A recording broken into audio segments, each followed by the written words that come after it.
Shabbat Shalom, everyone. Shabbat Shalom. Shalom. Welcome back to the Hebrew Congregation of Houston. We're excited.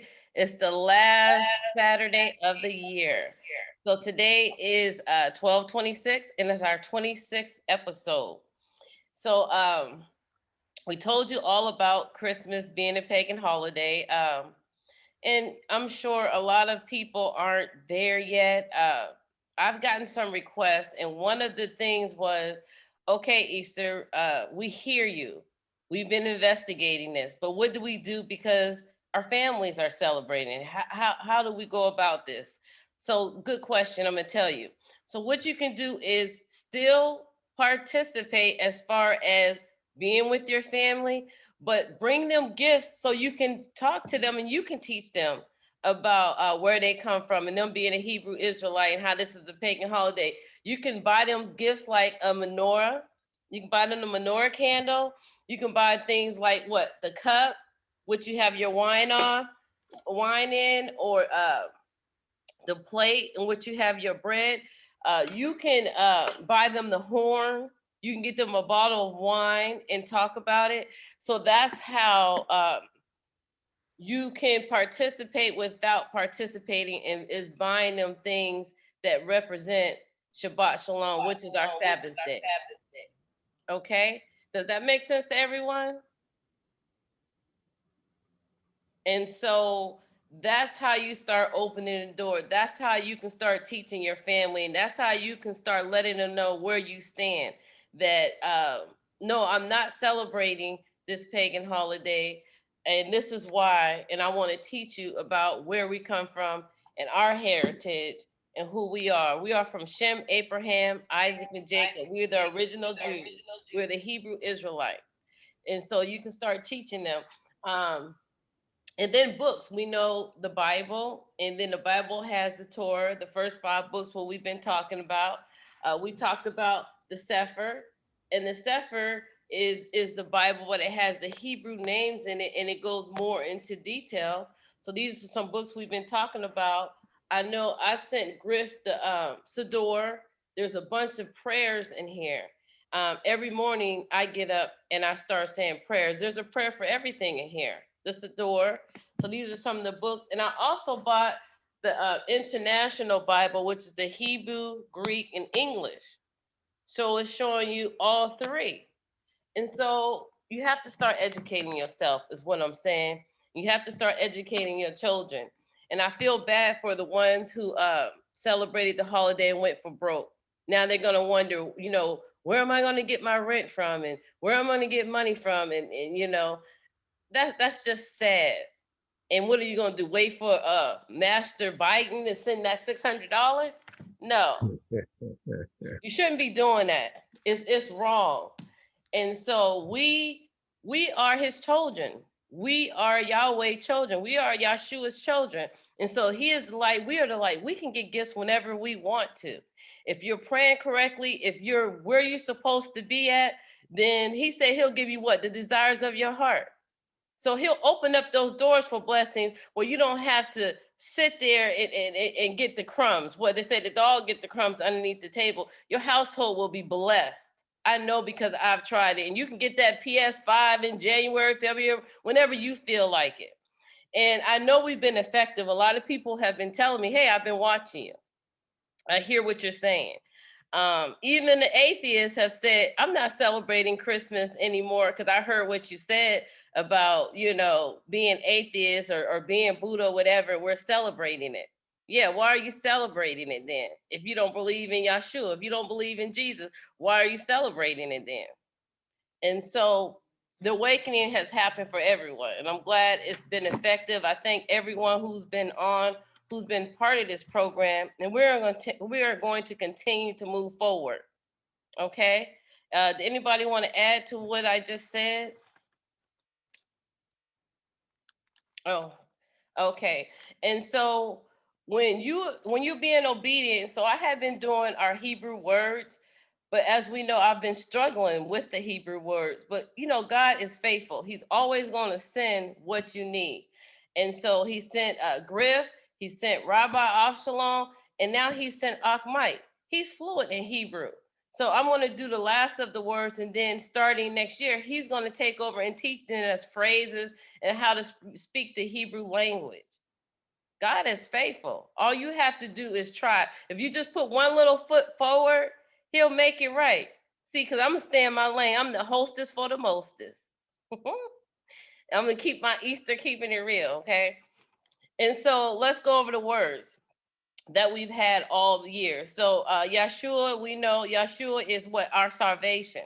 Yeshua is the one whose name was changed over to Jesus, and we've talked about that too. Yahweh, Yahweh, God is everything. He is my I am. Yahweh is God. Shalom is when you say hello or goodbye. You use shalom, shalom, shalom. And then you can say shalom aleichem, which means peace upon you. And then your response is aleichem shalom, which is peace upon you. Mishpaha is your family. All right. Ahava is love. All right. Ab is father, and then Abba is Father our God. So there's Ab, A-B, Father, then Abba, Father our God. We have Emma, which is mother. We have a coat, which is sister. We have a brother, which is Ak. We have wife, which is Isha, is woman or wife. We have Mish, which is the husband or the man. We have Baragada, which is blessed are you. So Baragada, and then Andonai is what, Lord? Baragada Andonai. Blessed are you, our Lord. Okay. We have Mashiach, which is the anointing.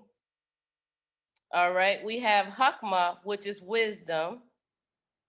And then if you want to ask a male, what is your name, is Miata, which means what is your name? Who are you? And then if you want to ask a female who she is, it's just Miat. So Miata or Miat. Okay. And then Kaddish is holy. Tada is thank you. And then we got Bavakasha.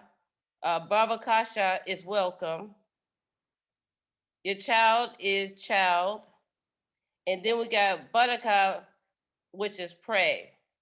Badaka, which is pray. Okay. And so I know I've struggled a little bit, but I've done the best I can. And God is faithful. He's bringing Ak Mike, and he's going to take over our words from there. So we're more fluent in speaking our Hebrew language. Okay. So I'm just so elated. I'm just so glad that God has awakened us. He stirred some people up with their identity. They're moving forward and knowing who they are. They're getting rid of some of these pagan holidays. They're starting to investigate it. They're starting to look things up for themselves. And that's what this show is all about. That's really what it's all about. People are saying, oh, I can't wait for 2020 to end. 2021 is going to be better.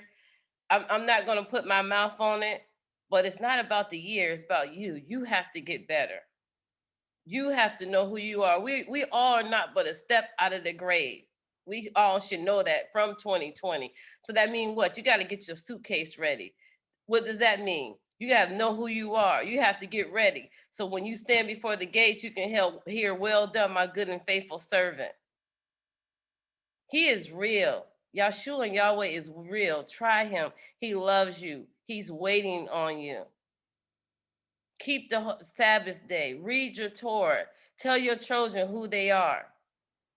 They're not African American. They're Hebrew Israelites. Teach them where they come from. And speaking of which, we're going to have Griff. He's going to start us off with the Igbo origins of African American.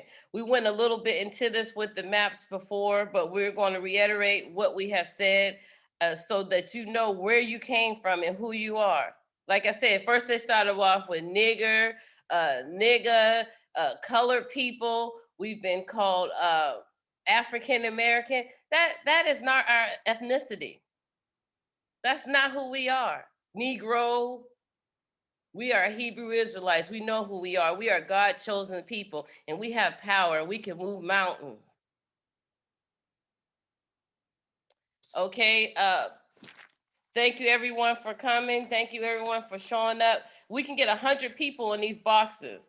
So don't be scared. I know people send me messages all the time. They don't even like to send it at the bottom. They'll send it privately. Come into this box, sit and listen. Be who you are. Know who you are. Okay, Griff, you can go ahead, and we look forward to hearing your teachings today, and we're excited. All right. Well, thank you so much for having me on to teach today. First and foremost, Shabbat Shalom, everyone. Good to see everybody today. Avshalom. For everyone that's joining us, thank you for joining us. We appreciate you giving us some of your time to get some of these great teachings in. So as Sister Easter already said, I have given these teachings in the first 5 or 6 sessions. I'm going to take some of those and condense them down to about 15 minutes today. So it won't be as in-depth. But if you do want the more in-depth portion of these teachings, feel free to go back to videos 1 through 5. I can't remember if it's 5 or 6, Sister Easter, but go back to those first couple of videos. You can see this more in depth. So with that said, let me go ahead and hop in.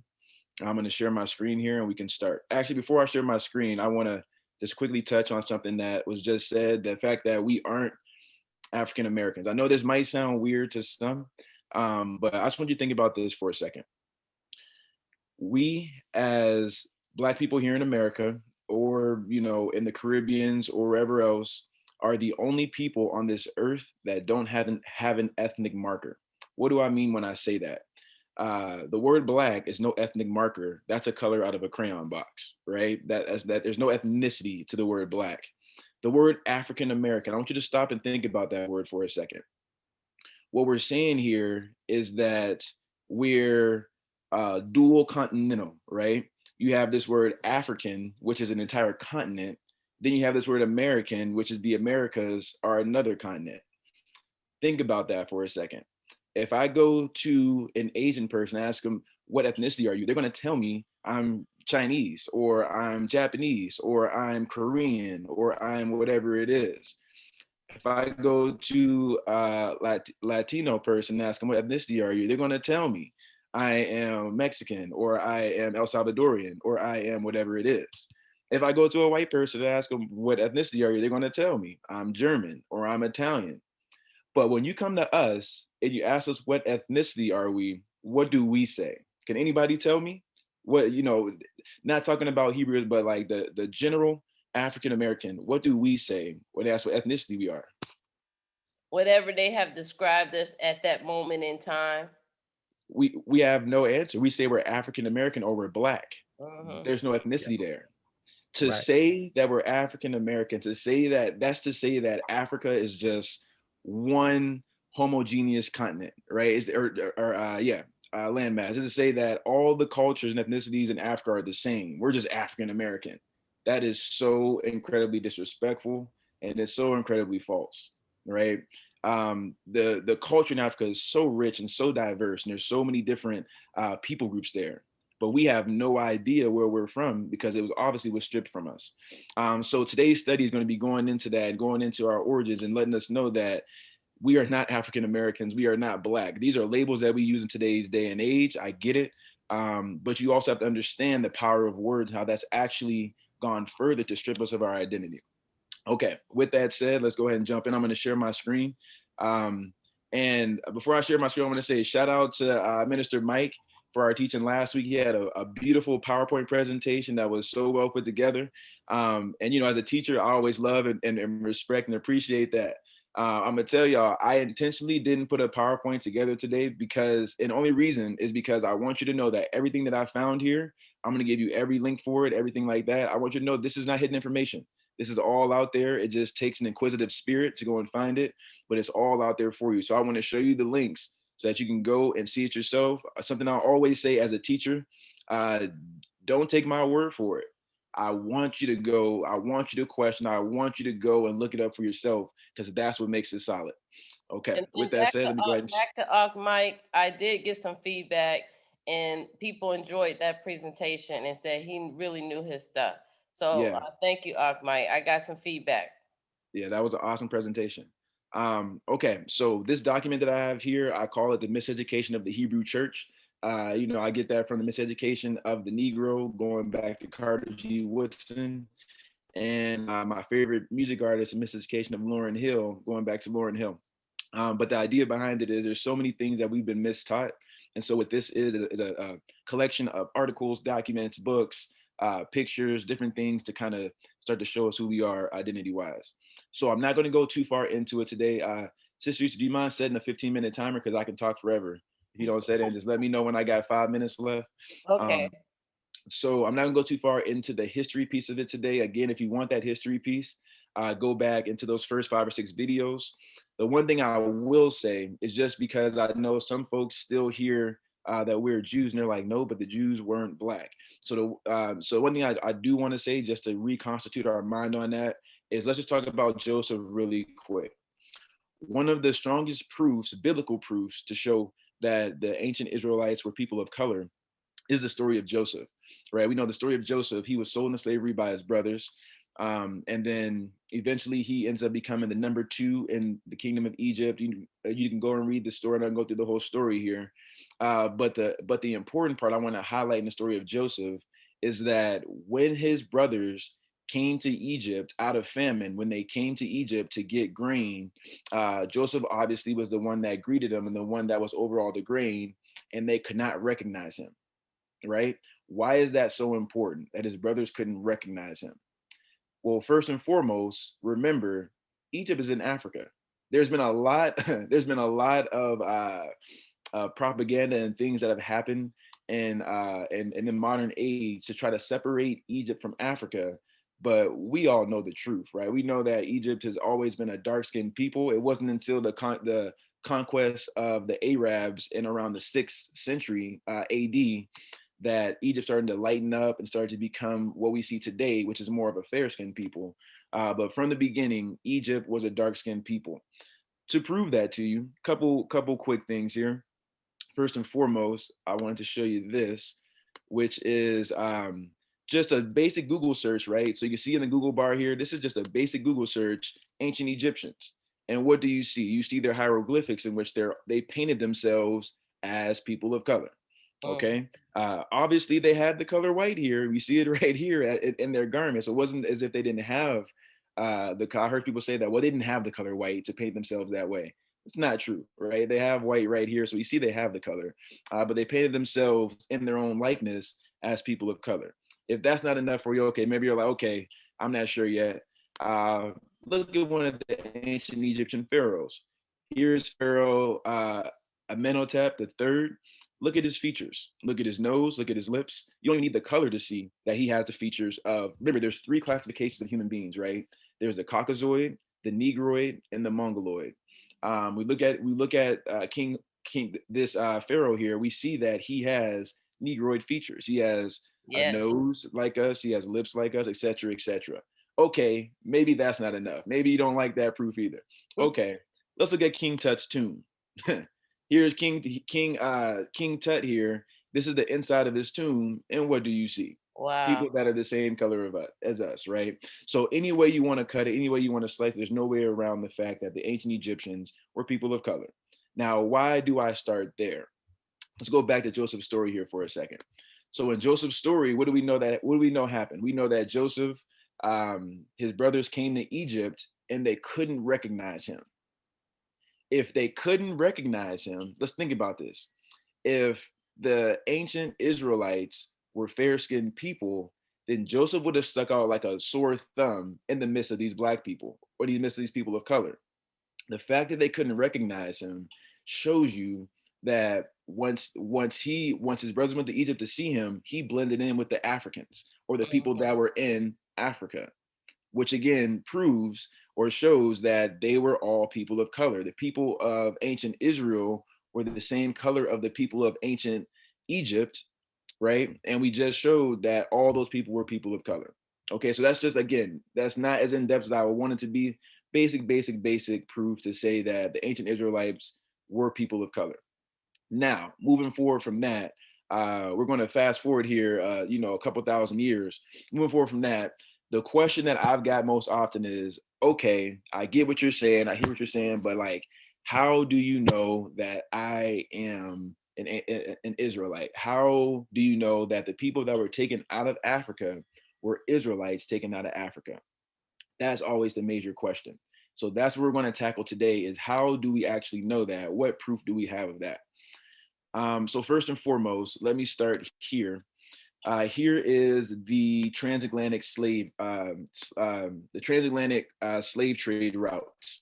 So we see here where the folks came from Africa and came into the Americas. Whether it was South America, whether it was the Caribbean islands or North America, we can see the routes where folks came from.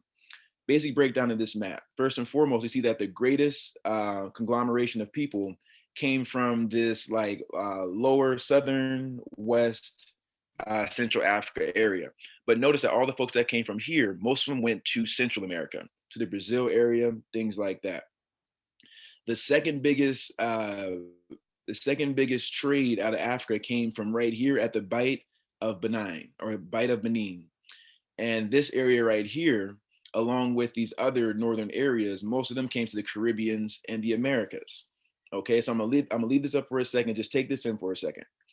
See the routes in which our ancestors traveled through the Middle Passage, the transatlantic slave trade, to get to the Americas. Now, this is incredibly important because this is where we came from to get here. But the question that we're begging here is, who were we when we were in Africa? Who are our ancestors? What was their identity? Okay, next thing I'm going to show here, this is a map. This is before I get to the map, that's gonna give us like our smoking gun today. I always want to start with how do we know this map is reliable? So again, these are the transatlantic slave routes from right before the slave trade, or from the slave trade. Now, before I go to this map to kind of connect these, I want to talk about the cartographer, the map maker. So the map maker from the map I'm about to show you, his name is Emmanuel Bowen. He was I'm going to just read his wiki really quick, this little blurb. He was a Welsh map engraver who achieved the unique distinction. He's the only person we know in history, for my history buffs, who was a royal map maker to two different kings at the same time. So he was a royal map. Usually, if you reach that level of distinction as a map maker or a cartographer, you are that for one king, right? One king sends you out and you make maps for him all over the world. This dude was so good at his job, so good at making maps, that two different kings employed him at the same time. One king was King George II of Great Britain, and the other king was Louis XV of France. So he was a map maker for two different kings at the same time. So it shows how skilled he was at his craft. But I also want you to see that he was the cartographer of both Britain and France. So this wasn't a black guy, right? This was a white guy that was going around, as they were circumnavigating the globe, he was making these maps. Okay, so now we know that he's a reputable map maker. Let's look at the map that he made right before the slave trade started that shows who we were. So now this is a map of Negro land. If you never heard of Negro land, just for my folks, for quick history here, Africa wasn't always called Africa, right? It was the Conference of Berlin. Let me go back to my document here. The Conference of Berlin, which took place in the Conference of Berlin, I believe it was in 16. I have it on here. Conference of Berlin happened. That was 1884. 1884 is the Conference of Berlin, which divided Africa into the territories that we know it as today. But the names that we have today, those weren't always there, right? That's a product of colonialism.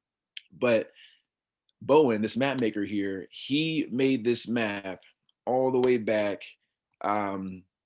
This was an ancient map before the slave. So this was like in the 1600s where he made this map, but it wasn't called Africa yet. And so, he named this map the map of Negro land.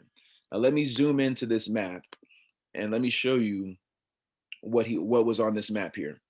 So when we zoom into this map, what do we see? So again, so map of Negro land, we see some of the names that we recognize today. We see New Guinea, Proper New Guinea, things like that. But if I go down here to present day Nigeria, and I'm going to zoom in here for a second, but again, this is Western Africa. If I go down here to where Nigeria lays today, what do we see in that area? first and foremost, it was called the Slave Coast, right? So this is right again. This is right at the cusp of the slave trade. So right when it started, right when it was about to start. So we see that it's called the Slave Coast here. Yeah, Judah slave coast. Mm-hmm. Yep, you're a step ahead of me here, Sister Easter. But we see here it's called the Slave Coast. Now, why would this be called the Slave Coast? We see we have the Gold Coast here. We see we have the Tooth Coast. We see we have these different names for these places on the coast. So this is called the Tooth Coast because this is where they killed a lot of elephants here, took their tusks, rhinos. They took their rhinos' horns, and so this is where you got a lot of the ivory and things that people use to make artificial teeth. They call this the Gold Coast because obviously this is where a lot of gold was mined out of Africa. So then why would this be called the Slave Coast? Well, logic would tell us that this is called the Slave Coast because this is where a majority of the slaves that came out of Africa came from. But as Sister Easter was mentioning there, what do you also see?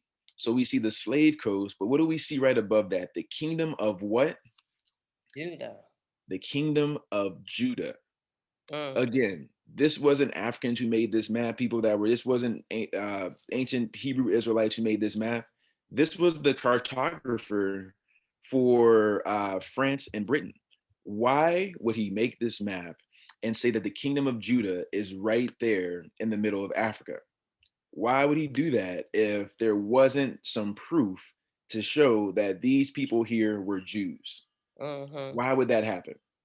So we see here that right around the time we were being taken out of Africa as slaves, we see here that the kingdom of Judah, and that's not to say that there's not Israelites all over Africa. They're all over Africa at this point. We can go into that again, go back to those previous lessons. I'm just proving here from Nigeria right now.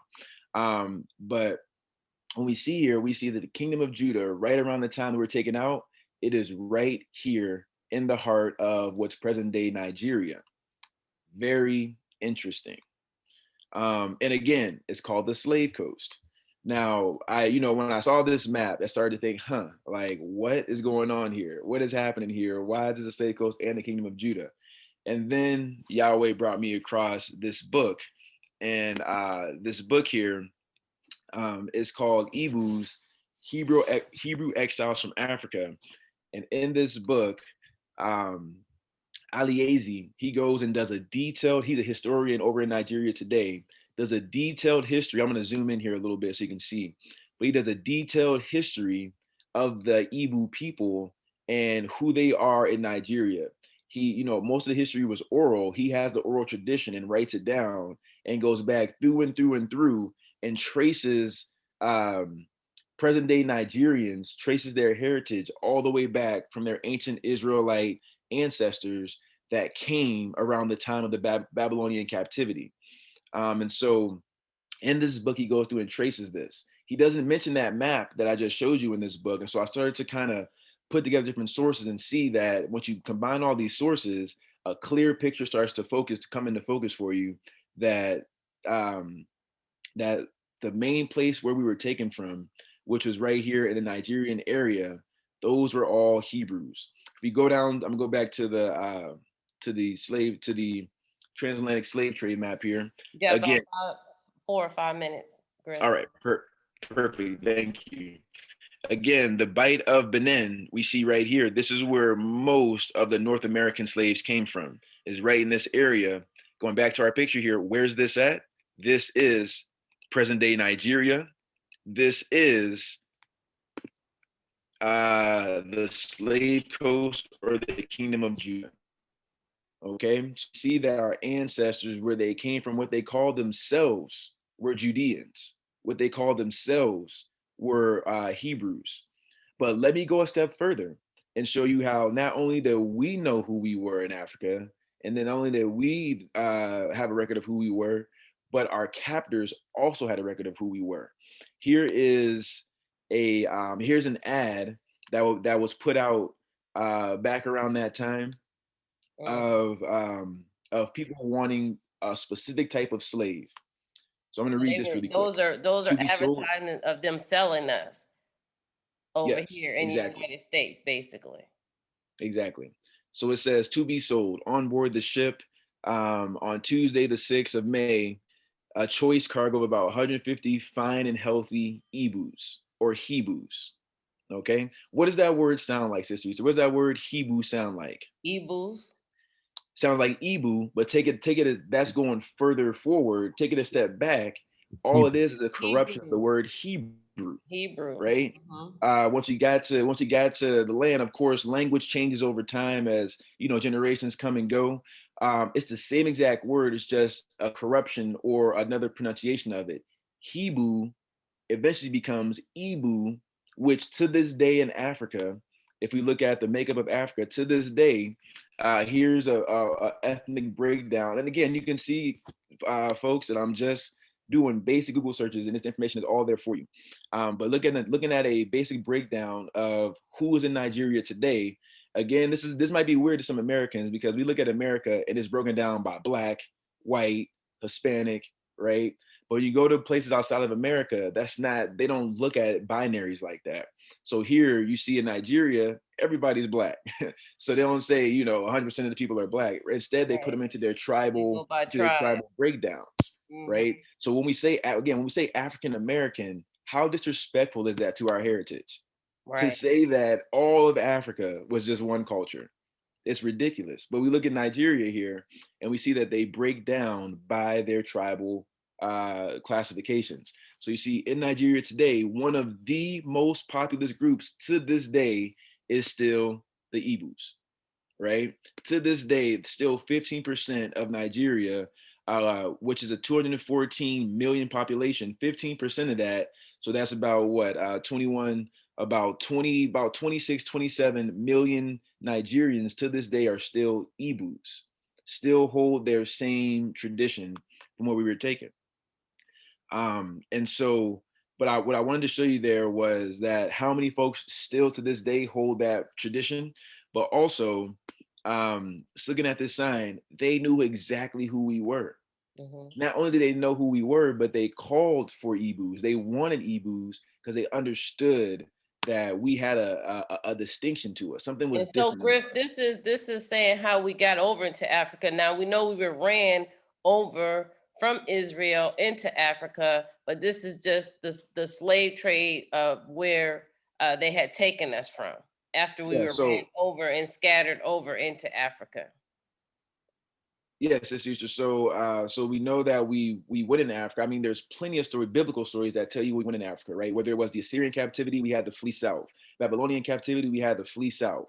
Our nation was born in Africa. A lot of people don't realize the Israelites went into Africa as 72 people, including Joseph, all his brothers, and their father Israel, but they came out of Africa. They came when the Exodus happened and they came out of Africa. They came out about 2 million strong. So they went Right. from 72 to 2 million in Egypt. That was the birth of the nation. Then they came out and they went to their land, et cetera, et cetera. And so we've always been in Africa, right? And then whenever we got persecuted, we always ran to Africa because we had such strong alliances with the African with the sons of Ham. And again, read the story of Solomon. You can see when Sheba comes up and makes an alliance with Solomon. And there's just so many stories. But the main thing that I wanted to show here was to answer that question of, okay, but like, how do we know that we're Hebrews? Like, we're taken out of Africa. So what proof is there that the people that were taken out of Africa were Hebrews? Well, once again, I'm gonna wrap up here, Sister Easter. Once again, the proof, the smoking gun, is the map that was made by the cartographer Emmanuel Bowen, right? The smoking gun is that the map that was made right around the time that we were being taken into the slave trade. Here on the map, it tells you this was labeled the Kingdom of Judah, Mm-hmm. or Weda is another way of saying Judah as well. But this was the Kingdom of Judah right here on the slave coast, the same place that if we look at the routes where most of us were taken from.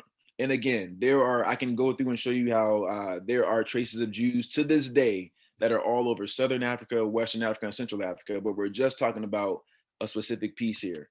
And so you look at like why some of these nations, you have, think about it, you have like Rastafarians down in the Caribbean, you have people who have known who they were, whether how they keep their traditions, it's different for a lot of us, but they know who they were. Yet it just took some time for us to start to kind of wake up and realize who we were here in America. But again, mix this right here, this idea of where we came from, with the fact of what this was, with the fact of now you have historians in Africa that are showing us this as well. The smoking gun, it all points to the fact that we came from Africa, but we were Israelites in the midst of this nation, right? We were Israelites in the midst of Africa. In the same way that right now they say we were Africans in the midst of America, and they call us African Americans. In this day, we were, if you want to use that same logic, we were Israelite Africans, right? Or we were, whatever you want to call it. And so this is very light. This isn't going into all the details, but this is just a basic proof going back to who and what we were back in that day and age. And I will rest that right there, Sister Easter. Thank you. That was very educational. We are Hebrew Israelite. That is our ethnicity. And we have got to know who we are in order to move forward. We have got to quit celebrating these pagan holidays. We have got to get back to the Torah. We have got to teach our children. You know better, you'll do better. Thank you so much, Griff. That was very educational. Okay, we have our great Rabbi Avshalom. If you can go ahead and take it from here, we're going to continue on the subject, the Hebrew origins of African American. All right. Shalom, everyone. Rabbi Avshalom here. I'm not going to really teach today because the lesson had so much power in it that I want to just continue that with a more or less a discussion from a rabbinic point of view. Okay. Without going into, I like if Moray, Griff, if you could put that transatlantic or Middle Passage map up, I would like to continue on. Just go with that, because I want that to be ingrained into the minds of those that may be sharing with us, or that we are sharing with this morning, to keep that in mind. Because when you look at that dispersion coming out of the continent of Africa, there are 54 states on the continent of Africa.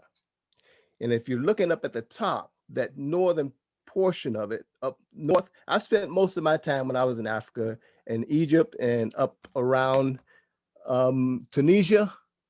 Those are my areas where I was when I was working. And so I got to see the people there. And when Eliza and I were there in Egypt, in Cairo, we went to the pyramids and things, we could actually see the people, and they accepted us as being at home. They say, welcome home to us. But you can also see the original Egyptians, and you could see those that had Greek heritage. In other words, they were very light skinned, because remember, I understand that all that northern part of Africa, they didn't, if you notice, they were up on the northern part. If you go up there, that's where the Greeks were and the Romans were, which way is where you're going to see that lighter skin hue, or that mixing, or if I may say, but if they'd gone down into the interior, where Benin and where Nigeria is, where the strong people were, they couldn't go out in there. They had to have help. They had to get help from the as I should say, Hamites, the brothers of Ham. They had to get help from the brothers of Ham in order to take over that land. But now, from a rabbinic point of view, let me go on and get into the rabbinic point of view. The reason why the map makers and the people went into the continent of Africa is because they knew, as Murray Griff said. And if you are familiar with, and I don't know how many people listening that have joined in, besides those that are here on the panel, that actually understand what was going on and what has happened in that area. So let's think about this. When our ancestors, our forefathers, left Israel I'm going to say about the 4th century, after the second temple was destroyed, we have, and many of you, again, familiar with the Jerusalem Talmud, and which is about the 4th century, and then later on about the 6th century. If you think about it, and think about that 6th century, it was out of Babylon. They had in Christianity, we don't teach that. We may teach about it, and when you go to, if you study in Bible college, they'll teach you about the Talmuds, but they don't really get into the depths of the teachings of the Talmuds, Jerusalem, nor Babylonian. But those people, and a lot of those people that went in there, don't be fooled. They were Jews. And the reason they were able to do the things they did is because they had the knowledge of who the 10 tribes were, okay, or who the 10 tribes are. And so let me just read something for you. I don't have a PDF of this right now, but let me read something from a rabbinic point of view. Okay, and this is from rabbis who were a part of or who studied the Talmuds, both Jerusalem and Babylonia. Now, again, to explain what the Talmuds are, they are nothing more than an explanation of the Mishnah, and the Mishnah is an explanation of the Torah. Okay, meaning the first 5, the Pentateuch, or should I say, from Exodus to Deuteronomy. That's what basically the Talmud is about. And then he had to put in there the law and the not the law, but the prophets, because when you talk Talmud, and what they would do, it explain different things, and they set up the code of civil of law, and we would call it federal law and civil law, or criminal law, and basically what they are. They take the teachings of Moshe Rabbeinu as passed down, both oral and written laws, and they codify them, system code. But in there also, there's some historical documents in there, and just like the Constitution of the United States talks about the African and the state of the African and how they would deal with the African, it's the same way in the Talmuds. Again, that is our code of law, okay, of how we're to govern ourselves as a nation of people.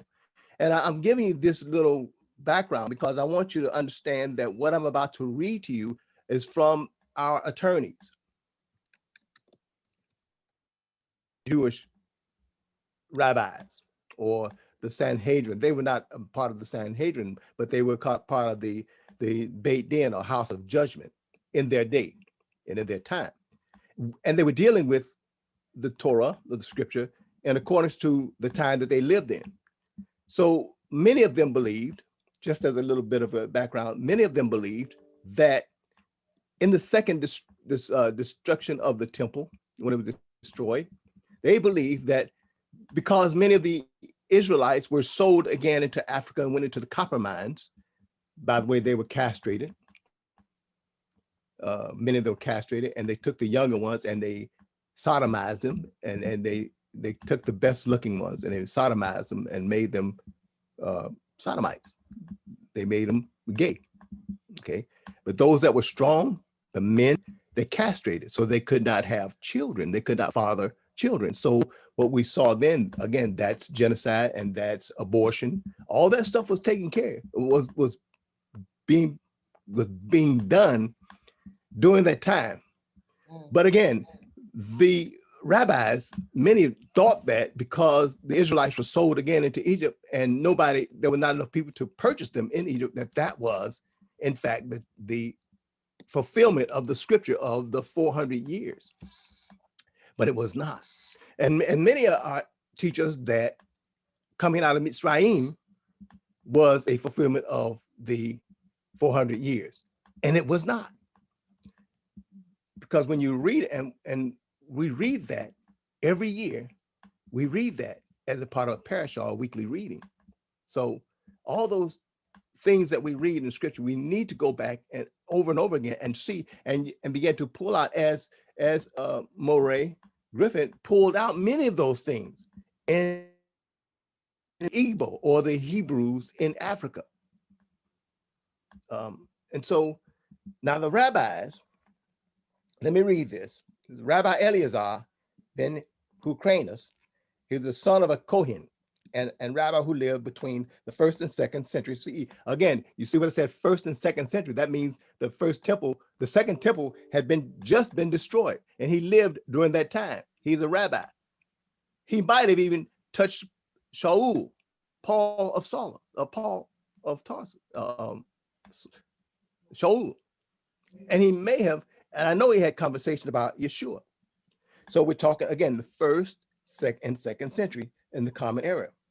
So it says, and it's talking about in this passage, again, you don't have access to this because I have a different discussion with the rabbis. We have a different materials that you don't. But it says, this rabbi wrote, he says, Noah brought his sons and his grandsons, and he blessed them with their several settlements. And you can read that again. You read that in Bereshit, the book of Genesis. And he says, and this is about the ninth chapter. It says, he gave them as an inheritance all the earth. Now, at that time, the earth at that time was encompassed Eden, which was the continent of Africa, all of Israel, that was considered Eden. But when you're thinking the middle known earth at that time, he gave it to the sons of Noah because understand they were commissioned to fill the entire earth. So he says he especially blessed Shem, and we are Shemites. Okay, if you are here in America and you came from Africa and you are, again, you were part of that middle passage that was up, you are from Shem. So you are not an anti-Semite. Okay, you can't be. You are from Shem, he says. And he blessed Shem and his sons, making them black and lovely. Okay, listen at that. But you have to understand, this is how they spoke, and they call them black, but it was actually dark. Okay, the word actually translates as dark and lovely, handsome. You know, we're some handsome people. You know, we're some beautiful and handsome people, and they knew that. Again, I'm reading this because this is from a rabbi, right? This is from a rabbi now, 1st century. So he was close, right? Closer than we are. So he says they are dark and lovely, and giving them the habitable earth. Again, at that time they were thrust out of the Garden of Eden, and they were now living, you know, in well, actually they were in Africa, really, and they'd gone to Turkey. You know, it comes out of the ark, and they say it comes out of Turkey.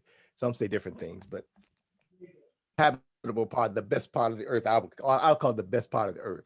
Okay, and then he blessed Ham. Okay, now who is Ham? We know that Ham is dark, right? So it says, and his sons, making them black like the ravens or dark like the ravens. So we know their complexion was darker than Shem, but Shem is dark. Cush. Okay, Shem is dark, right? But you have to understand now, going back to Morey Griff's teaching, we know that we are a mixture of Ham for the most part and Shem, right? We also know that the Arabs mixed with Egyptian, which is Ham. So you have Shem and Ham, and I'm focused on this because Shem and Ham were continually mixing. And the strongest trait is going to come out of the dark as a raven. Dark as the raven has the strongest trait. So their children were darker than their originals, which were actually dark. Like they look like us, right? Shem looked like us, but again, the Hamites were darker. They were like what we would call like Ethiopian. They look like Cushites. They were darker than us. But we mixed with them, so we have a blending. Now, watch this. Okay. This is, by the way, our reference is to the opening of Rabbi Eleazar, 24:1. If you happen to get a hold to that rabbi's writings. But then again, there's another rabbi by the name of Rabbi Ishmael, uh, who lived between the 1st and 2nd centuries, Common Era. Okay. He says, for the children of Israel, listen at this, for the children of Israel. Now, if you talk about the Igbo, they're Hebrew Israelites, right? We are Hebrew Israelites. So the children of Israel, Israel is a part of Africa, Northeast Africa. We already know that. Okay. For the children of Israel. And this is you will find this in the Talmud under the section called, you'll find it in uh, Tehorah, okay, Najim, or in the Mishnah, if you have access to that. And I will read that. I'll get that for you sometime because it's in I have it on Sephariah, and we can read that out so you can actually see that in our teachings. And I would like to, in our discussions, just from time to time, give you little nuggets out of there and read those for you, because I think you get more out of it when we have a discussion, a yeshiva style, a discussion, because I know you have insights that you want to add. So let me get back. It says, for the children of Israel, I'd like to offer myself as a penitent on their behalf, seeing that they are buxom, okay, being neither black or white, but are shades between them.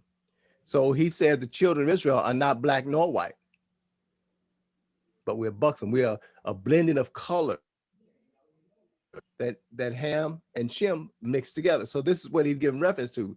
So why do we say that? And this is, again, this is in one of our Siddurim. This is one of the Siddurim that I was a part of putting together. This is one of the older ones, and it has this in there.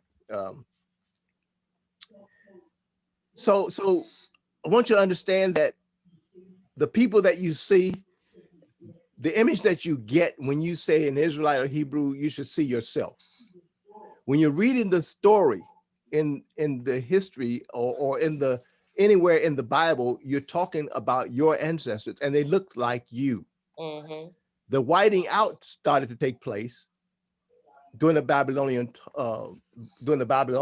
dispersion. But during that time, we were already in the continent of Africa. And in Sanhedrin 64, it talks about the children of Israel. It says, where are the children of Israel? He says, they're in Africa. So when we talk about the map maker going into Africa, the continent of Africa, he knew that because he learned that from the rabbis, where the children of Israel were. Mm-hmm. They knew where our ancestors, the 10 tribes, were hiding. And if you think logically, I'm going back to the second dispersion, the second destruction of the temple, when the Romans were coming in from the north to kill the children of Israel, would you run to the north to hide?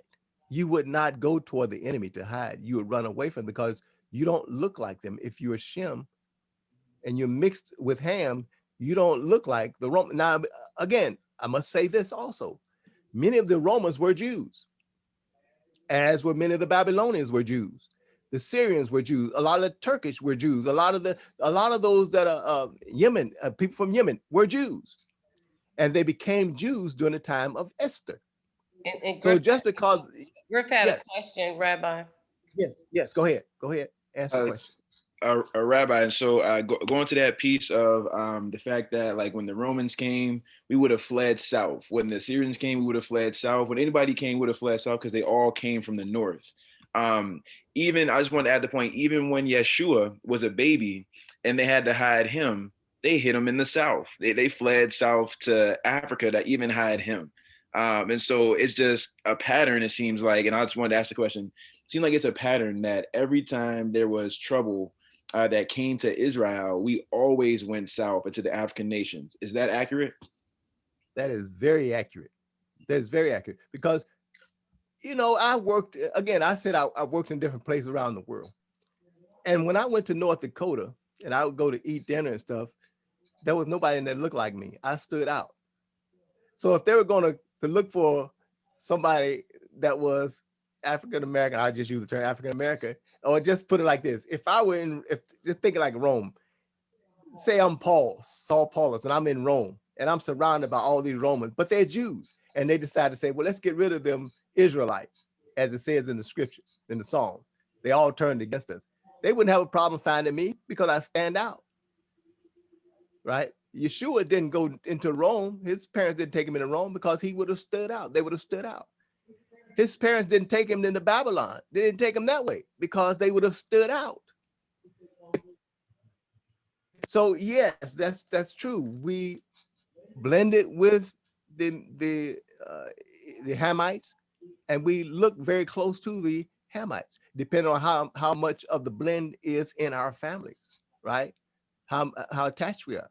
I was blessed because my family, we mixed with Nigerians, we mixed with Indians from India, right? So we mixed, we kept the blending up. But I'm gonna give this to you also from the rabbinic teachings, which is why I want to stick to teaching you from those teachings, because you get more insight of how we are to carry ourselves now that we know who we are.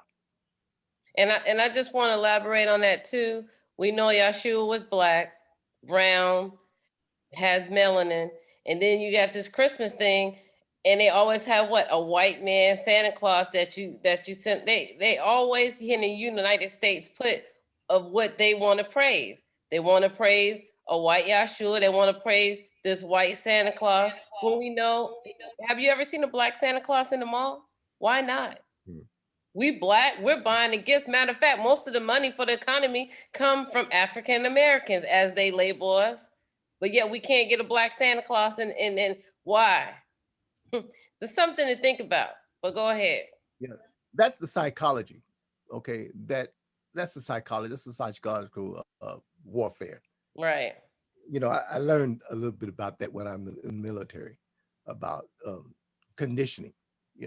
And that's why I teach about the conditioning, because I learned that from the military taught me that.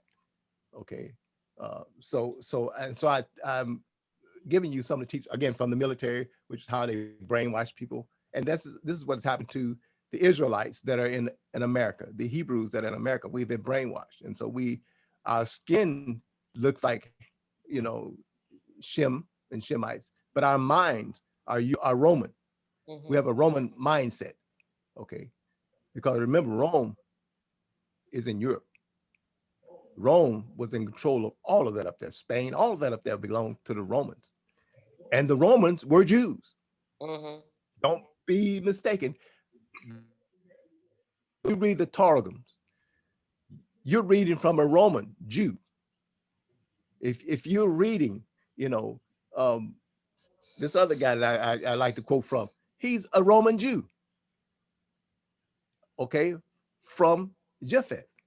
So understand that. Understand what I'm talking about. But here's another factor that we have to understand about the teachings from a rabbinic point of view.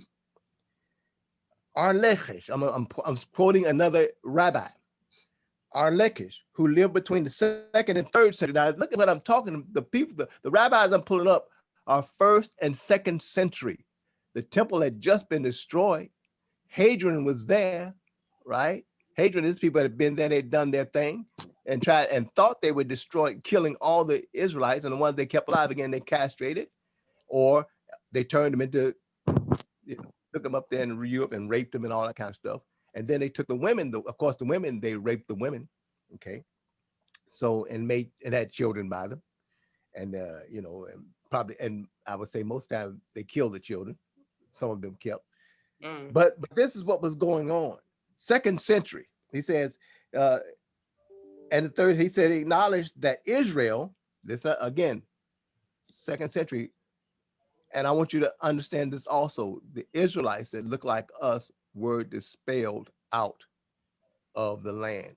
Many of the Jews that even didn't look like us were expelled. Those that stuck with us were expelled and killed and massacred in the land.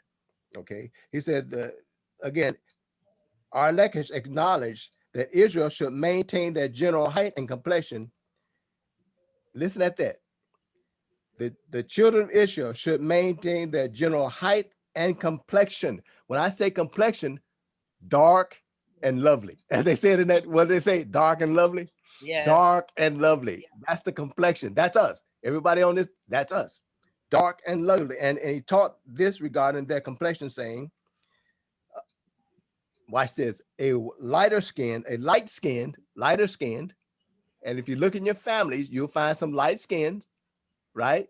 A light skinned man should not marry a white complexion or light complected woman. A lighter skin should not marry a lighter skinned woman. He should marry a darker skinned woman. What we're working on is keeping the hue, keeping our complexions, because it's healthier for us. The melanin, what this is about is maintaining your level of the proper level of melanin in your body. Is why they said if you're light skinned, you need to find somebody dark skinned. In this country, we're told that the dark skin are not as acceptable as the light skin. Totally against what we teach, or our ancestors taught, or what the rabbis know, but don't teach. So the light, and it says, lest their offspring will remain a light complexion. Listen at that. Lest their offspring will remain light complexion. So when you talk about European Jews, you know they did not follow the decree that went down from the court, which is what they're supposed to do. They're supposed to obey the last court. The last court said that we're supposed to maintain our complexion, which was dark and lovely. Dark and lovely. Not white. Dark and lovely. Griff had a question. That's right. Not black. Go ahead. Yeah. Go ahead. Real quick, Rabbi. Sorry, y'all. I got dropped for a second there. My computer died and my internet's acting crazy, but I'm back on my phone here. Can everybody hear me? Yeah. Okay. Okay. Yes, we can. Real quick, Rabbi.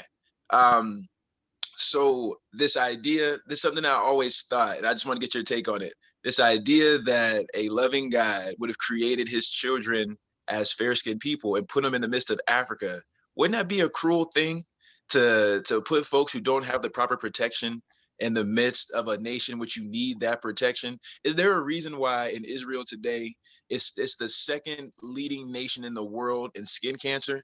It just these certain things I think about, and I'm like, why would a loving God put his people there without the proper protection? And I just want to get your take on that real quick. Well, he wouldn't. The quick answer is he wouldn't. Yeah. He created us in his image, right? And in other words, he's given us control over the earth, and he would not take his image and put them in a place where they would be cancerous, would get cancer from the sun, which gives us vitamin D, right? Is where we get our vitamin D from. And again, my point again is the rabbis knew that, and the rabbis know that today. So in order to maintain a proper balance of melanin, which protects us, against elements of the sun, which help. It actually, it's like one of those movies where Superman or something happened. He had to go to the sun to get his strength. That's what we get out. We got strength. We get some of the sun. Get out there in the sun, get some strength, right? So that's what. Again, the rabbis knew this. In Europe, they knew it. They knew this. But when you look at them, they don't look anything like what they're commanded to do. What our ancestors left for us to do is maintain. It says a dark complexioned man should not marry an equally dark complexioned woman. Totally against what we had taught. Again, we have this black and white thing. It's dark and light skin in this country, when in fact we should be working to blend, to maintain our complexions, right? It says, lest their offspring remain extremely dark. So he wants us to have that blend. That's what makes us different from other. And we are supposed to, and these are things that we're supposed to teach. It's like, find you somebody that's darker so you can maintain, right? This thing that has been in this court system. And if you study in rabbinics, you'll find that the men of the Great Assembly, which is during Ezra's time, again, before Yeshua's time, right? In Ezra's time, they left, and when the last Sanhedrin was destroyed, about the 3rd or 4th century, or when it was dissipated, they had already set this ruling down. And this ruling stands today. We cannot change that ruling. So we're looking at a people in the land of Israel that have broken from the court system. What they do, what they have done is married light and light, light and light, light and light. If they were Israelites from the beginning, we understand and know that Israelites would not do that. Right? Israelites, true Israelites, wouldn't. The rabbis, the court system would not tell you not to marry the way that against the Torah law, which has been passed down. Okay, because there are health implications. Again, it all deals with health implications. Doesn't make us better than anyone else, but it does. It's our contract agreement. In that contract agreement, it said we are not supposed to marry outside people. And if you go into the Igbo, now, if you know anything about the Igbo nation of Igbo, they frown on, the women frown on the men marrying outside of the Igbo nation. They frown on it. Okay, they don't want you to go outside. If you're Ruby, they don't want Yoruba. They don't want you to go outside. They want you to remain inside that group. If you go to the Limba Beta Israel, they did not want you to marry to people around you, even though they did marry some of the women. They did in order. They had to, but they were marrying what? Hamites.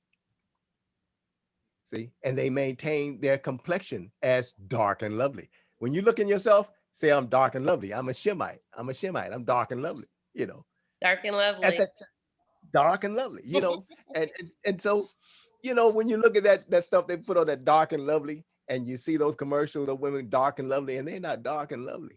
They got to go get a tan to get dark and lovely. That's right. But I just, I don't want to throw that in. But have a little. But here's the thing. We know who we are now. If you don't know, you're learning who you are now. Amen. And the scripture tells you who you are. If you study the New Testament, if you go to the book of Luke, and Yeshua says the nations, we're going to be scattered amongst the nations until the time of the end of the rule of the Gentiles, because they're going to the world now. They've taken over the world. We were scattered from the land of Ham in order to fulfill what was written by the scripture. When we don't do what we're supposed to do, what happens, right? And this is only a pattern, because when in Noah's time, and you go back there and read this in chapter 9 and chapter 10 of Genesis, where when Noah was blessed and told to go and subdue the earth and replenish the earth. They didn't do it. They went to Shinar. We know they went to Shinar and they stayed there.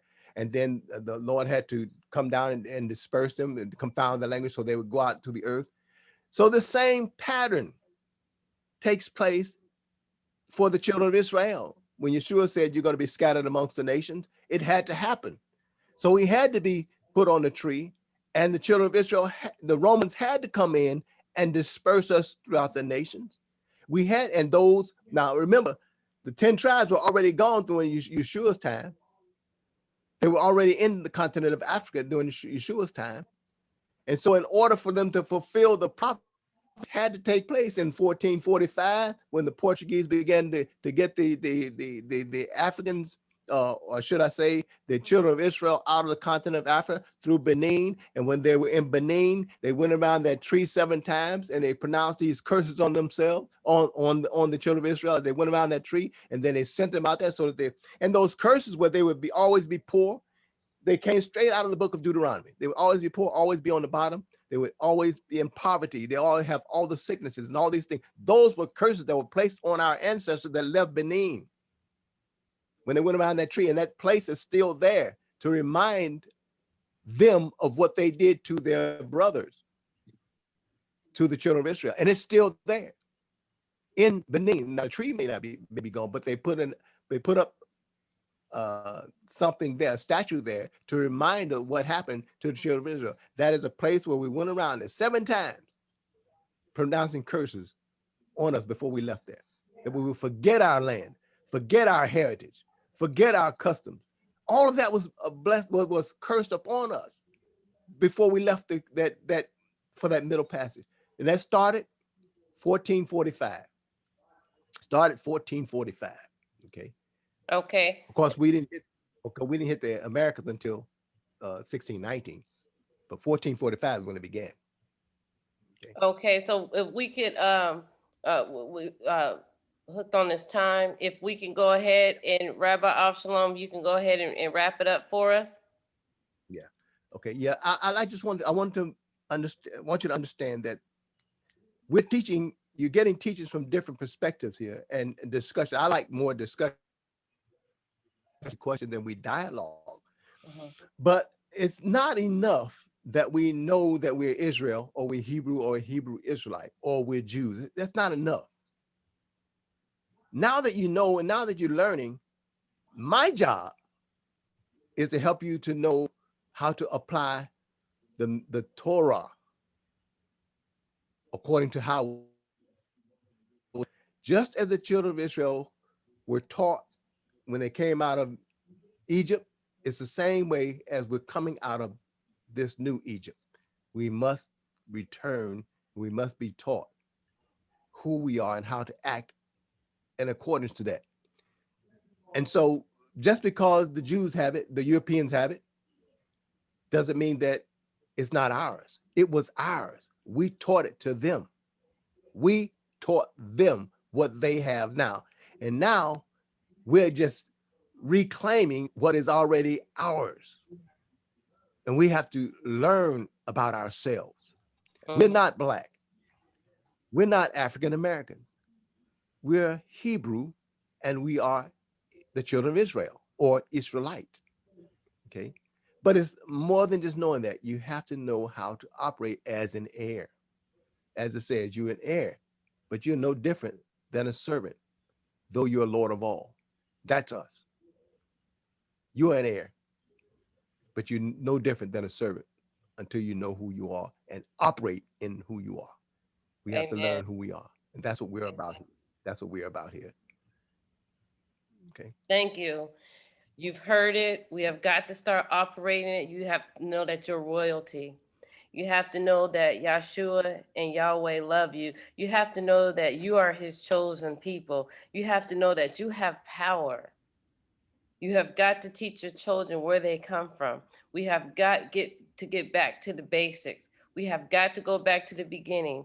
We have got to read our Torah. We have got to keep our days holy. We have got to wake up. That's why we're doing this. The awakening.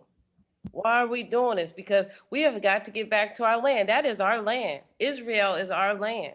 And at some point, we're going back.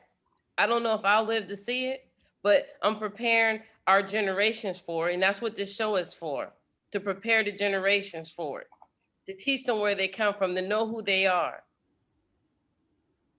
Everything belongs to you. Yeah. Go ahead, Ahmad. I was just going to say, I started to mention it when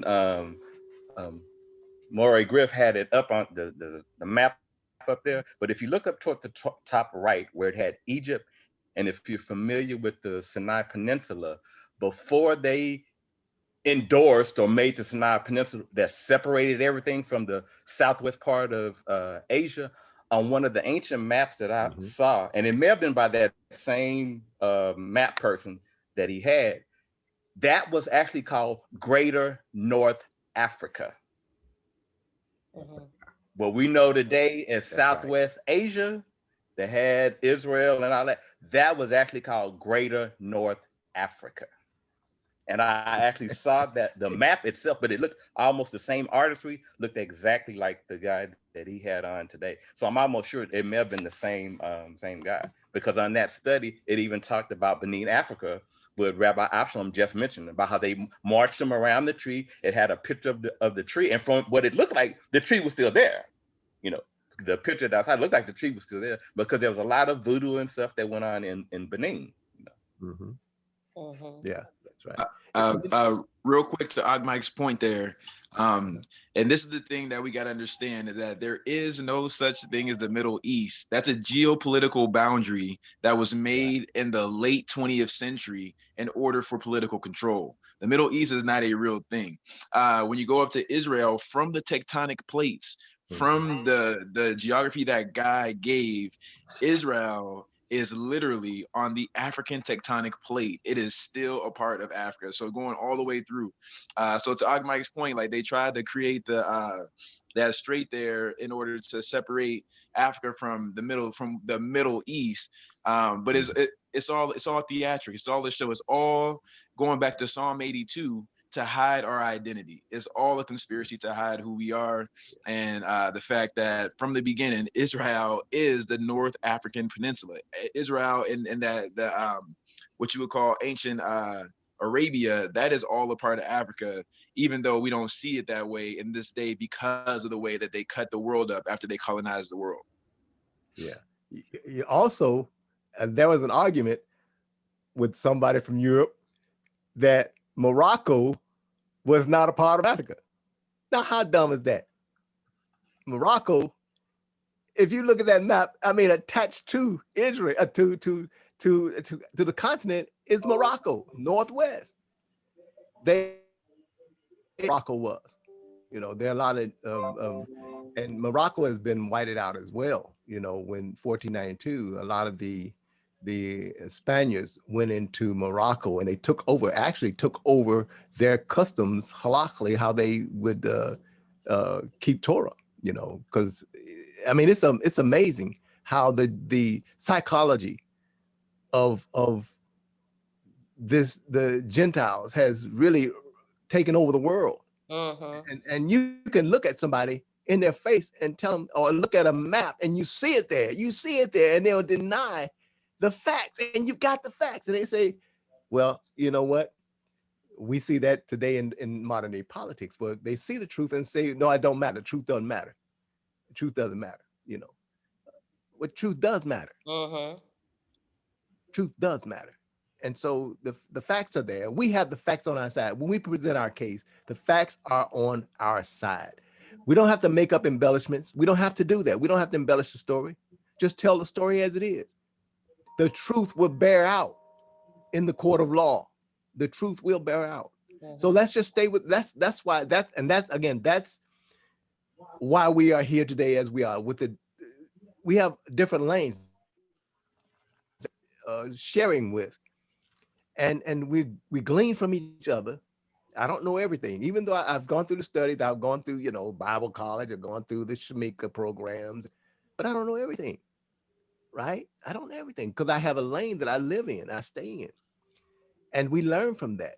And so if we do that, if we learn to do that, learn to step out of our pride and say, look, I don't know everything, but I can get the answer. I don't know everything. So that's why we are where we are today. We're learning. We continue to learn. I will learn until the day that I stop breathing on this side. And then when I step on the other side, I'll continue to learn because I'll be sitting at the feet of the master, So I'll continue this thing is eternal. This learning process is eternal. And if those that are listening, that are participate, put your hand up, put your participate. Don't ask your questions so that we can answer your questions. The only thing I would say is if you ask a question, make sure that is it according to the topic of discussion for the day. That way you'll get a better answer because we're already dealing with, and the anointing is flowing on that area that we're dealing with on that day.